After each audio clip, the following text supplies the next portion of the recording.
This video is about the digital quadraphonic quasi 8-track player that I recently built.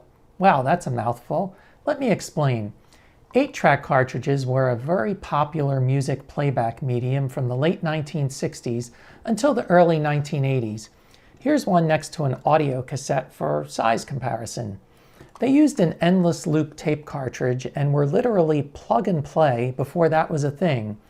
You insert the cartridge into a player and it just starts playing music. There's usually no power button or even a play button. Most players just have one button called Program that advances the playback to an adjacent track. There's 4 stereo tracks, hence the name 8-track. Switching tracks actually moves the playback head up or down, which is performed by an electromagnet called a solenoid. The loud, interrupting clunk of the moving head is an iconic sound of this format and of the 1970s. So why would anyone build an 8-track player in 2023? This format is dead and buried. No one is even asking for a revival like they are with the vinyl record or lowly cassette tape. 8-tracks are temperamental, prone to jamming, melting, and just general crappiness. However, there is one aspect of this format that is unique and I feel worth preserving, and that's quadraphonic 8-tracks. Quadraphonic or quad tapes provide 4 channels of sound instead of 2 like normal stereo. It's like surround sound, but for music. The quad mixes on some tapes are unique and enveloping, and in most cases they haven't been available since they were released on 8-track decades ago. To properly play a quad 8-track, you need a quad-compatible player which has a special quad tape head. In addition, quad 8-track tapes use 4 channels for each program, so the tape can only hold half as much material as stereo tapes, unless more tape is used. Compatible players detect the presence of quad 8-track cartridges by sensing this notch in the top of the shell. There is a cool retro factor to playing back these old tapes and hearing the loud clunk as it switches tracks. Many quad tapes place you right into the music soundstage and do sound awesome. The downside to using an 8-track tape collection in this millennium is that the cartridges are now 30 to 50 years old and they deteriorate with each playback. Even the inventor of the cartridges has said that longevity was not a factor in the design and that the tapes get more prone to jamming as time goes on. Well, my player takes care of that problem and the tapes do not deteriorate when inserted in this unit. That's where the digital and quasi in the name come into play. Let me explain. I have one original fully functioning quad 8-track player that I use to digitize the audio from my cartridges. The deck's analog audio out is connected to this 4-channel external USB audio interface. That digitizes the audio, which is then captured by the open source Audacity software on a PC. All 4 quad channels for the tape can be digitized at once and remain perfectly in sync. The digitized audio is then saved to a 4-channel WAV file. Welcome to my quadraphonic recording level and channel balancing area. It's a little hard on the neck, but well worth it to ensure high-quality quad audio files. Each cartridge's data is logged into a text file that holds track and timing information, and that assigns the tape a unique ID. That ID is then embedded in a tiny QR code and printed on a label, which is affixed to the cartridge. When it's inserted into my quasi-digital player, the code is read and the appropriate audio file is played from internal memory. It even has a solenoid to go clunk as it switches tracks, though you can turn that feature off if you want to.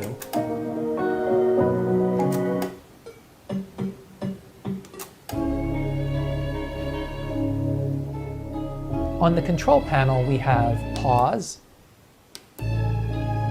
fast forward, repeat mode, and auto stop mode.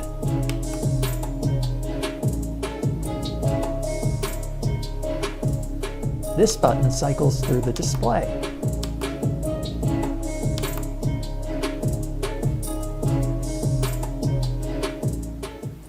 My player knows when a quad tape is inserted and alerts you with this groovy graphic display.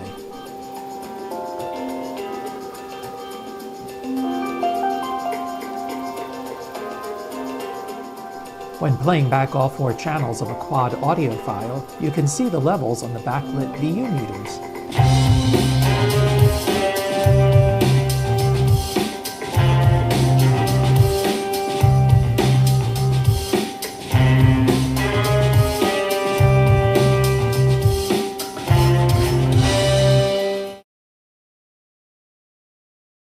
So what does it take to build an 8-track player in the 2020s? Well, for starters, we need the parts from at least 3 old 8-track players. We'll take the tape transport and cartridge door assembly from this old unit, and the track indicators, buttons, and cool meters from these 2. These machines are over 40 years old and none of them work. You can see why. They all have melted or broken belts, among other issues. I love taking things apart and harvesting their parts. It's interesting to note that these 2 units are identical model numbers and they look exactly the same on the outside. Inside, though, the one on the right uses a lot less metal and eliminates this mass of wires on the main audio board.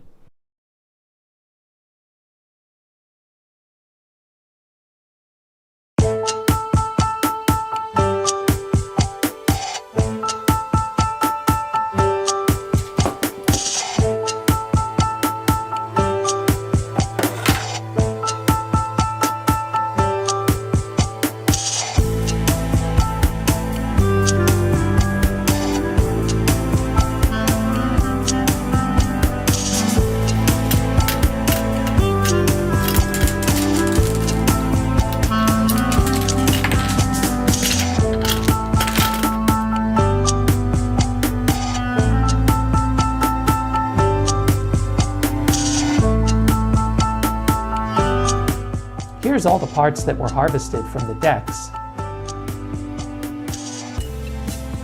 And here are the leftover carcasses. In addition to parts from the old tape players, I needed some DIY method of playing back up to 4 channels of digital audio at once. The options are not as plentiful as you might think. My first choice was to use a teensy microcontroller with 2 compatible audio shields. Unfortunately, that turned out to be more complicated than I had time to figure out, and my experience with microcontrollers is limited. So I turned to my trusty Raspberry Pi that I know and love, but how can it play back 4 channels of simultaneous audio?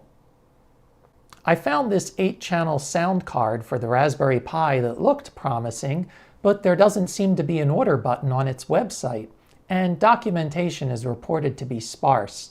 After some more searching, I came across the Tsunami Superwave Trigger by Robert Sonics.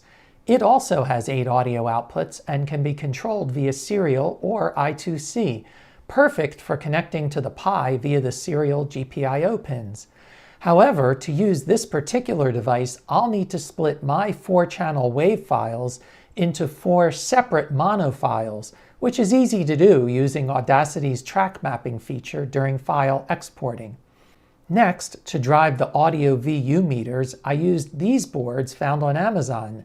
They accept line level audio in and output a signal that drives the meter. Since each board handles 2 channels, I'll need 2 of them. Finally, to read the QR codes on the tape cartridges and convert them to ID numbers, I'm using this tiny code reader from Useful Sensors.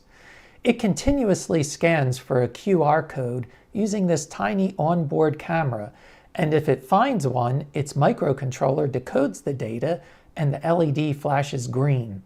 It's an amazing amount of technology for just $7. It connects to the Pi via I2C and even has a quick connector.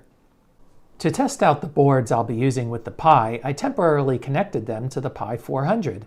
I like using the Pi 400 with Raspberry Pi OS to do initial prototyping and to check compatibility with any required libraries or drivers. I was able to communicate successfully with the Tsunami audio card and the tiny QR code reader, so that worked out great. Once again, to house my device, I'm using the case from an old Sony analog AM/FM tuner. You can see my other video where I use a similar case for a network audio streamer. This time I cut most of the front panel off so I can 3D print my own faceplate parts. This rightmost section holds 2 of the 4 VU meters and includes holes for mounting the LEDs. This piece is for the other 2 meters. This piece holds the display and 2 small PCBs for the control panel buttons. And this leftmost piece holds the door assembly, program LEDs, and the program button.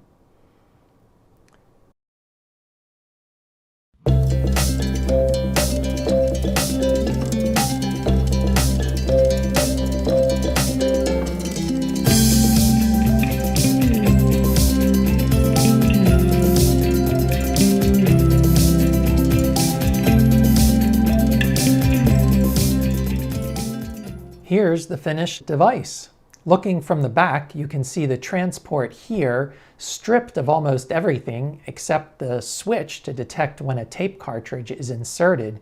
The original solenoid is still here because I couldn't get it unscrewed, but it's 12 volts, so I can't use it here anyway. This is the relay board to control the new oversized solenoid, which is just here for its sound effect. The Pi is in the center, connected to everything basically, mainly via the wiring board.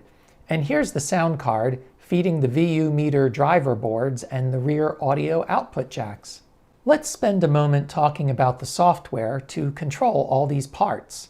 With 8 inputs, 5 outputs, and an LCD display, along with a serial and I2C device wired into the Pi, a lot of custom Python code is needed to make everything work together.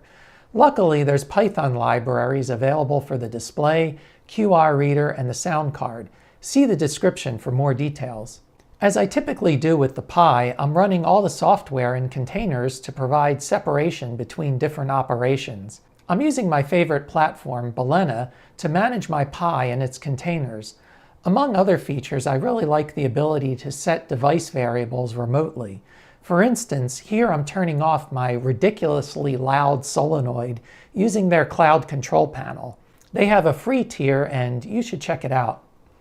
So that's my digital quadraphonic 8-track quasi player. It was a fun project, but more importantly, it gave me a way to enjoy my 8 tracks without wearing them out. It also retains the feel of the original format and allows for easy playback of quadraphonic cartridges. I'd love to hear about your experiences with the 8-track format, so let me know in the comments. If you enjoy videos like this about retro technology and various tech projects, hit the subscribe button. Thanks for watching.